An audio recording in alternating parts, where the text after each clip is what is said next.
Good afternoon. This is All India Radio. I'm Valsa Williams and with me is Anuja Kumar with the Midday News.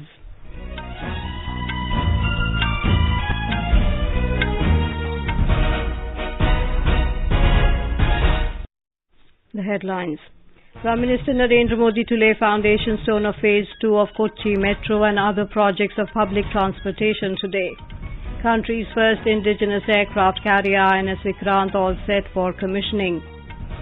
Scientific completion of India's first indigenously developed vaccine for eliminating cervical cancer announced. Government says nearly 80% of airspace available for drone flying following liberalization of drone policy. GST collection rises 28% in August. Price of commercial LPG cylinder slashed by 91 rupees.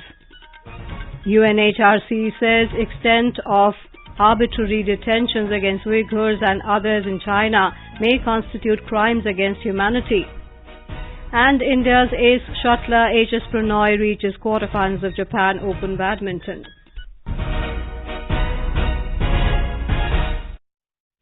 In a big boost to railway projects in Kerala, Prime Minister Narendra Modi will lay the foundation stone today for the second phase of the Kochi Metro project and will inaugurate the first phase extension linking SN Junction and Vadakekota at a function to be held in Kochi this evening. He will also dedicate to the nation 3 other railway projects. A report by our Kochi correspondent. The Phase 2 corridor of the Kochi Metro project covers a distance of 11.2 km, linking Jawaharlal Nehru Stadium and the Info Park at Kakinada. The project is estimated to cost 1,957 crore rupees. It will have 11 metro stations and will connect the main IT hub at Kakinada with Kochi city. With the inauguration of Kochi Metro's first phase extension linking SN Junction and Vadakekota by the Prime Minister, the metro connectivity will cover a total distance of 27 km with 24 stations. The extension work of the first phase was taken up directly by the Kochi Metro Rail Limited. On completion of the Phase 1 and Phase 2, the metro network will link the important residential and commercial hubs in the city with major transit hubs such as railway stations and bus stands, thus reinforcing the concept of multimodal integration of public transport. Raj Mohan, AR News, Kochi. Tomorrow, Prime Minister Modi will commission the first indigenous aircraft carrier INS Vikrant at the Cochin shipyard, the largest ship ever built in maritime history of the country. He will also unveil the new naval ensign of the Indian Navy. A report. The 262-meter-long and 15-story-high INS Vikrant, with a flight deck comparable to 2 football fields and with an angled sky jump, is quite an engineering and a shipbuilding marvel. INS Vikrant is more than 5 times the size of any warship ever built in the country. India now joins a select group of countries like the US, Russia, China, France and the UK that can indigenously design, build and integrate an aircraft carrier. No doubt, Indian Navy is now transformed from buyer's navy to the builder navy. INS Vikrant will be fully combat ready after the MiG-29 supersonic fighters complete crucial flight trials from her sprawling deck, and the aircraft carrier will be equipped with all the high-tech weapons like the Barak 8 surface-to-air missile system by around mid-2023. The trials of submarine hunting MH Romeo helicopters and early warning Karmov 31 choppers are also in progress. Needless to say, with the induction of INS Vikrant, the Indian Navy will emerge as a formidable blue water naval force. News Desk, AIR News.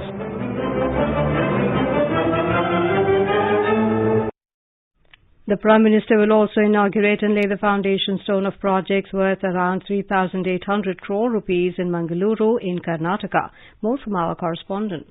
During the visit to Mangaluru, Prime Minister will be laying the foundation stone for the integrated liquid petroleum gas and bulk liquid petroleum oil and lubricant facility at Mangaluru Refinery and Petrochemicals Limited. Foundation will also be laid for the storage tanks and edible oil refinery, bitumen storage and allied facilities. He will later dedicate to the nation BS6 upgradation project and seawater desalination plant of Mangaluru Refinery and Petrochemicals Limited. He will also lay the foundation stone for a fishing harbour at Kulai. Sudhindra, AIR News, Bengaluru.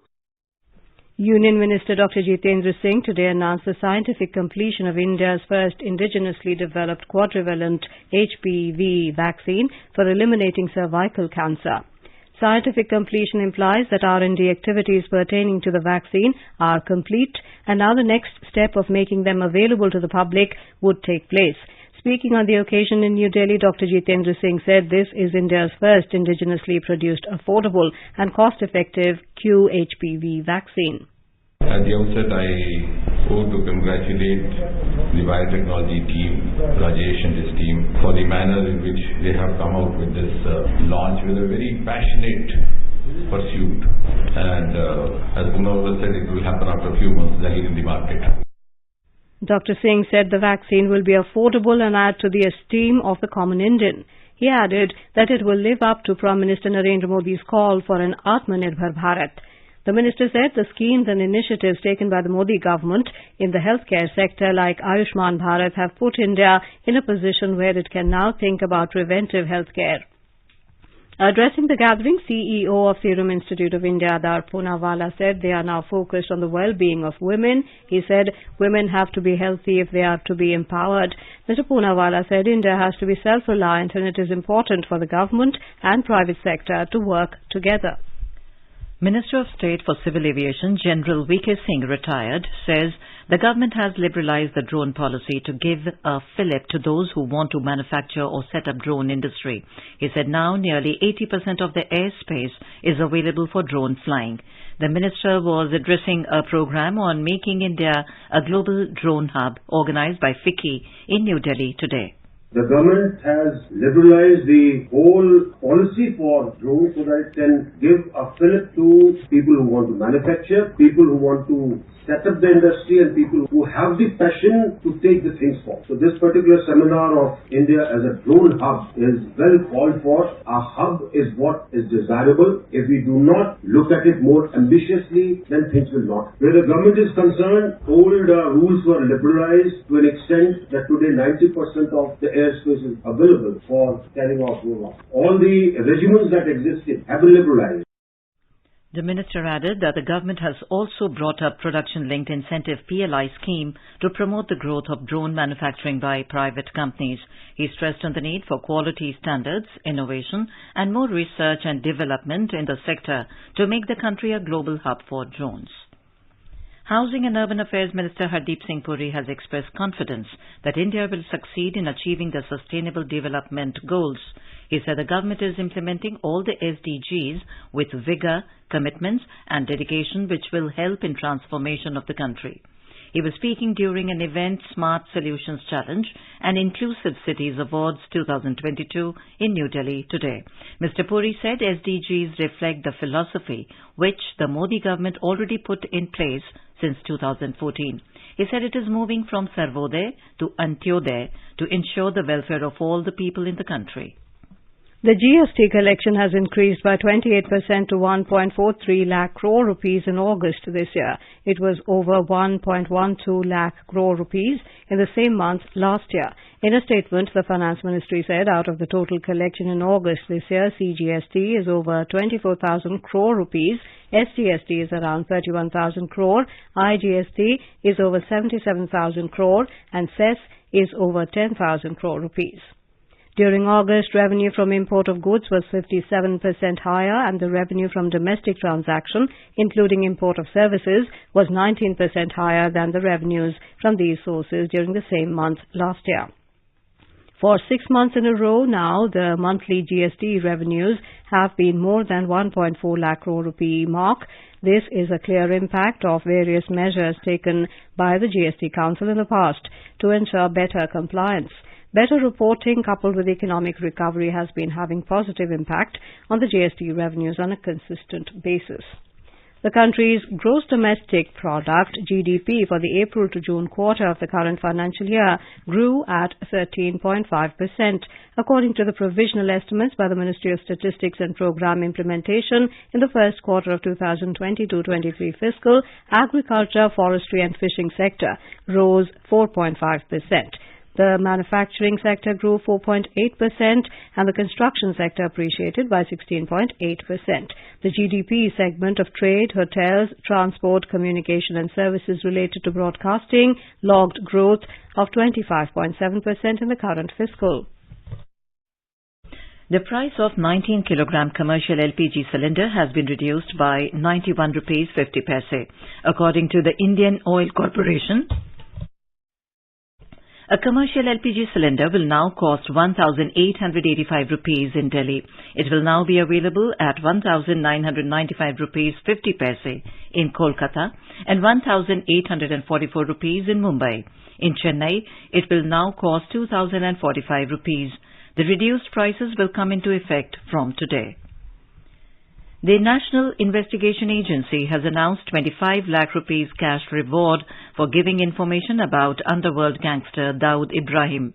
The agency also announced a reward of 20 lakh rupees on Dawood's associate Chota Shakil. A bounty of 15 lakh rupees each has been placed for his 3 other aides. The NIA said Dawood Ibrahim and others are working in active collaboration with international terrorist organization Lashkar-e-Taiba, Jaish-e-Mohammed and Al-Qaeda. They are involved in various terrorism and criminal activities, including arms smuggling, narco-terrorism, underworld criminal syndicate, money laundering, circulation of FICN, and unauthorized possession of key assets for raising terror funds.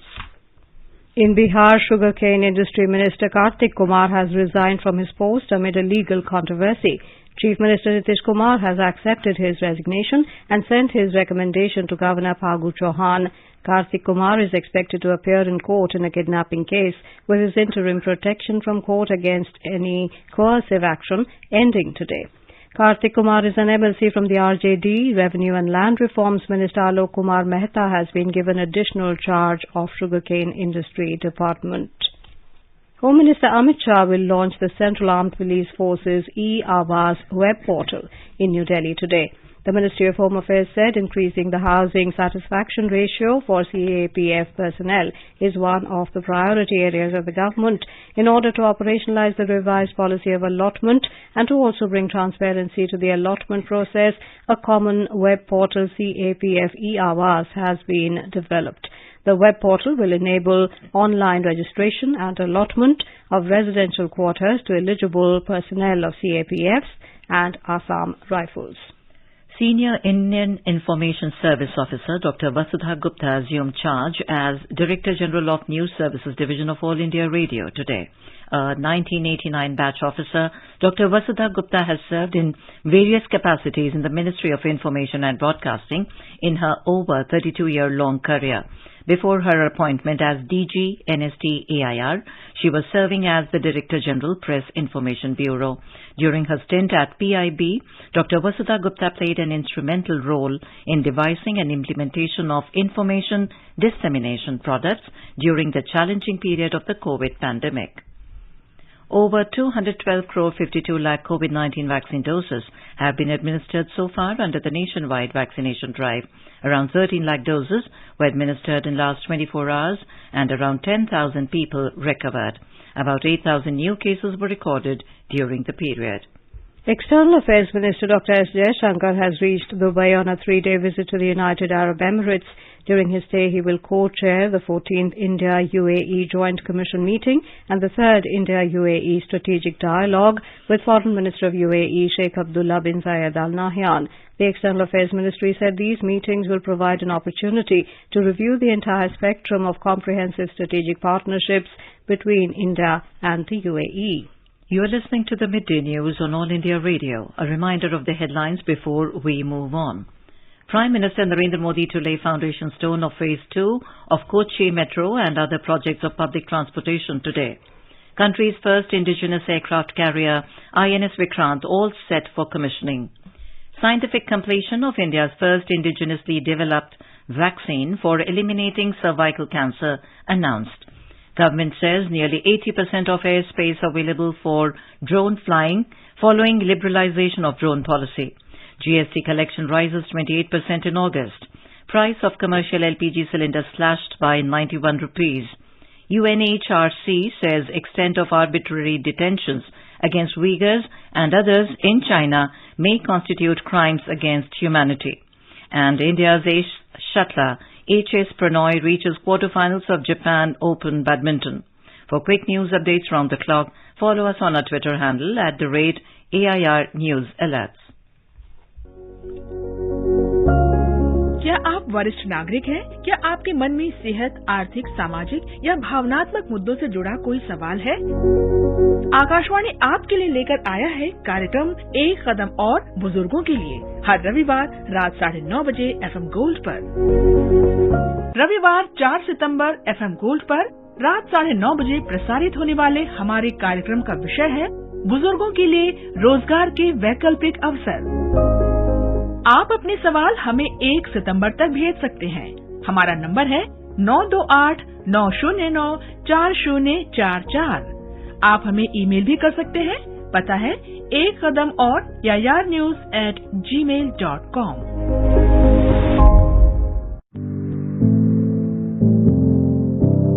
Competition की अगर आप कर रहे हैं तैयारी, तो उनके लिए ऑल इंडिया रेडियो पर हम लाए हैं अभ्यास, एक ऐसा कार्यक्रम जिसमें आप पूछेंगे सवाल व्हाट्सएप नंबर 9289094044 पर, या फिर ईमेल करेंगे abhyas.airnews@gmail.com पर, और हमारे विशेषज्ञ देंगे इसका जवाब।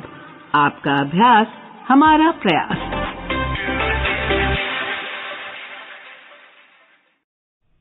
Welcome back to the Midday News. Office of the UN High Commissioner for Human Rights has concluded that serious human rights violations against the Uyghur and other predominantly Muslim communities have been committed in China's Xinjiang Uyghur Autonomous Region. The report, published yesterday, said that allegations of patterns of torture or ill treatment, including forced medical treatment and adverse conditions of detention, are credible, as are allegations of individual incidents of sexual and gender-based violence. In a strongly worded assessment at the end of the report, High Commissioner for Human Rights said the extent of arbitrary detentions against Uyghur and others may constitute international crimes, in particular crimes against humanity. The United Nations has said that Malian soldiers have been repeatedly executing civilians and suspected militants. In a quarterly report on violence and human rights abuses, the world body said more than 500 other people were arrested by the Malian army. However, the report did not specify about the foreign fighters.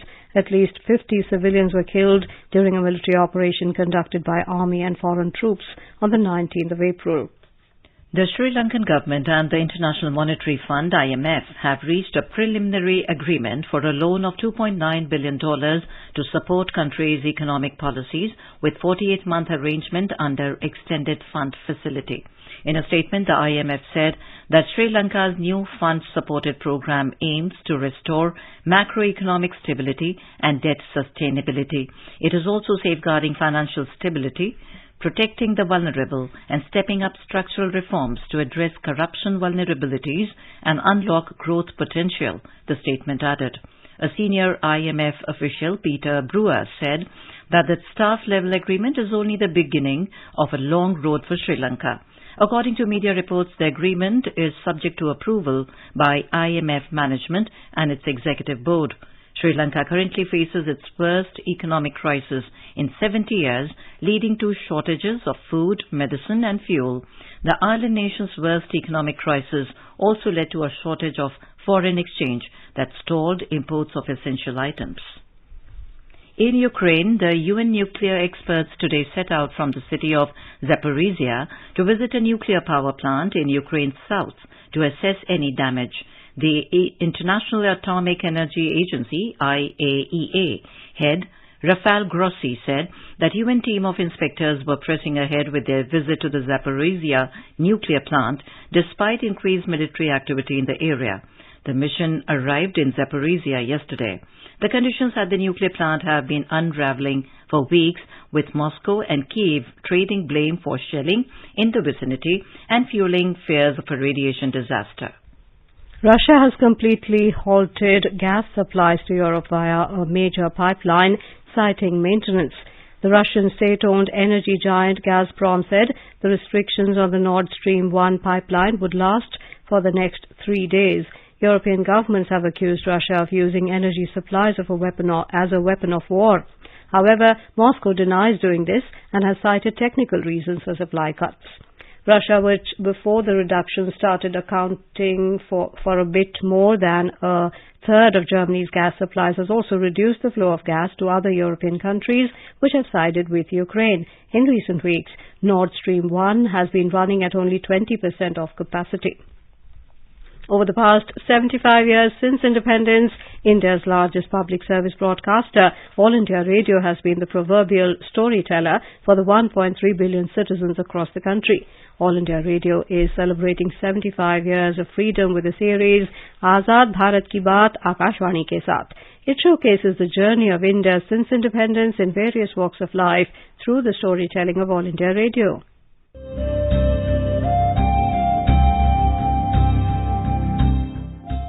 आजाद भारत की बात आकाशवाणी के साथ, reliving the journey of India since independence over the last 75 years with All India Radio. From 15th August, the series is being broadcast on All India Radio, 100.1 FM Gold Channel, primetime news bulletins and across all its platforms.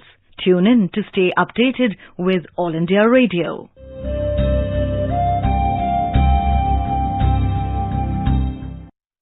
In today's episode, we bring you the story of the Bharat Ratna Awardees from 1954 to 1963.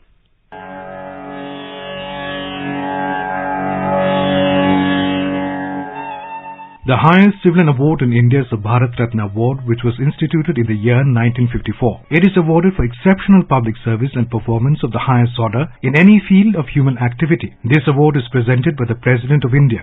So far, 48 eminent personalities have been honored with Bharat Ratna. The first Bharat Ratna Award was conferred on C. Rajagopalachari in 1954. I am Rajagopalachari and I am speaking from Madras All India Radio Broadcasting Station. I have been given the honor of inaugurating this Hindustan Akashwani in Madras. When anyone speaks, the vibrations taking shape according to each articulated sound are transmitted across the air and touching the membrane in the ear, set it in corresponding vibrations, which in turn produce changes in the brain that give us a perception of what our friend is saying. Along with Rajaji, philosopher Dr. Sarvapalli Radhakrishnan was also awarded. The great point about Indian thought was that it was subject to renewal at every stage. We had Indian thought in the Vedas is one thing, the Upanishads is quite different.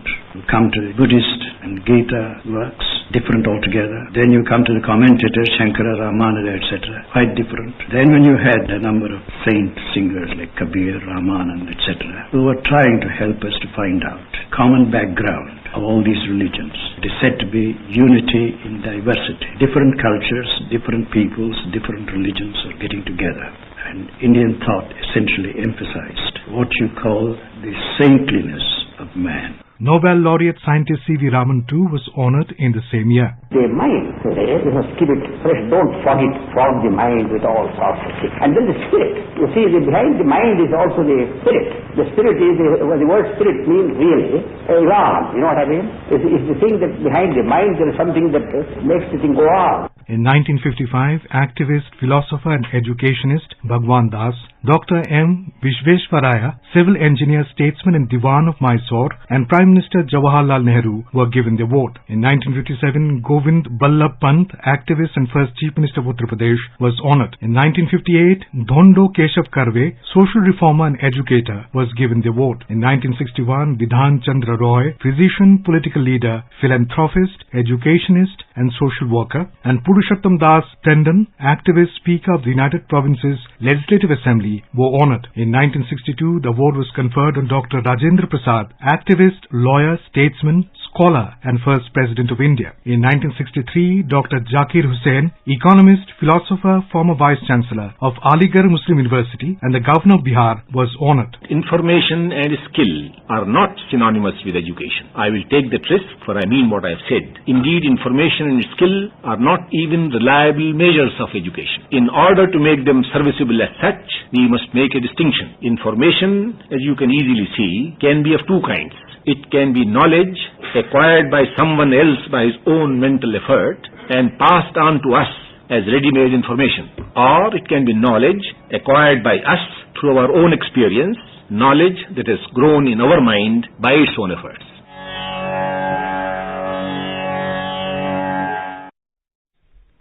In tomorrow's episode, we will bring you the story of the Bharat Ratna Awardees from the year 1966 to 1990. Azad Bharat Ki Baat Akashwani ke saath can be accessed on @AIR News Alerts on Twitter, News on AIR official YouTube channel, News on AIR app, Facebook and Instagram handles. So tune in to All India Radio News for Azad Bharat Ki Baat Akashwani ke saath.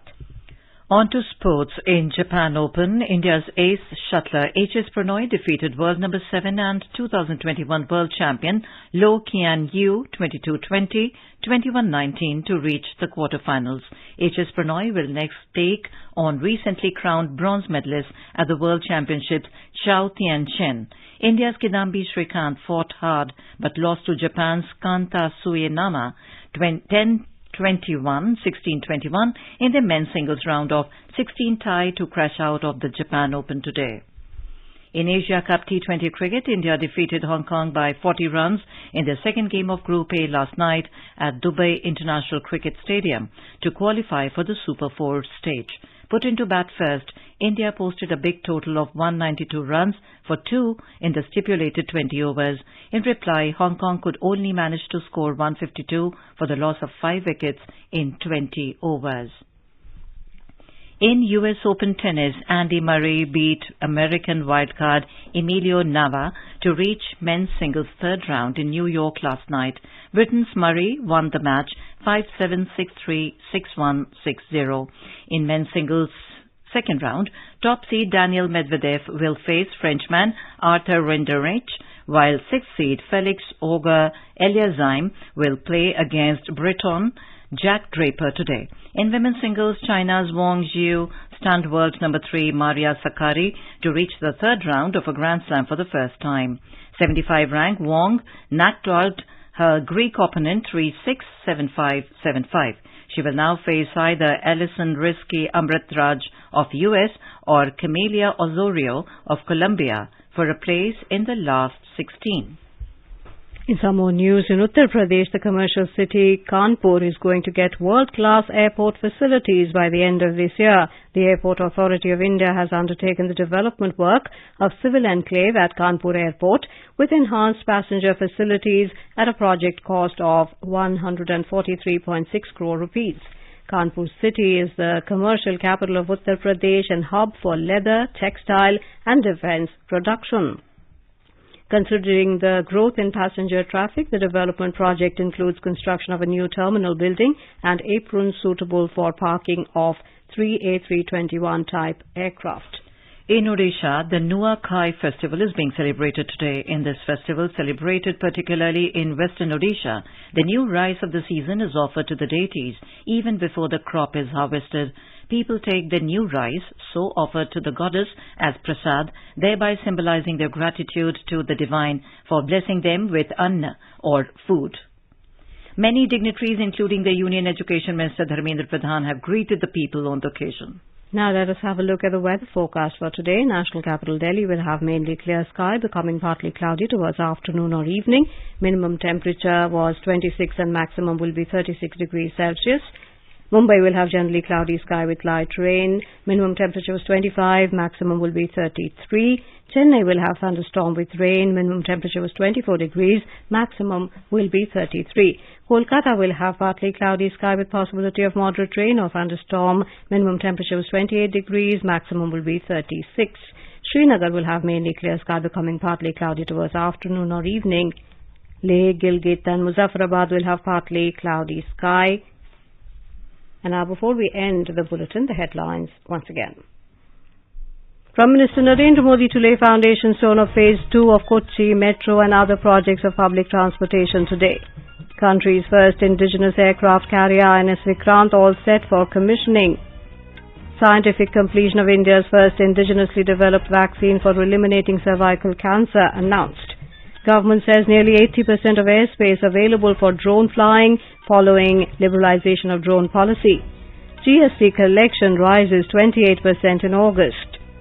Price of commercial LPG cylinder slashed by 91 rupees.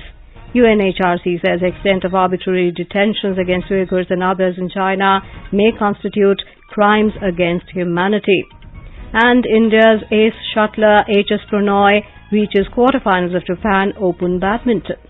And with that, we end the midday news.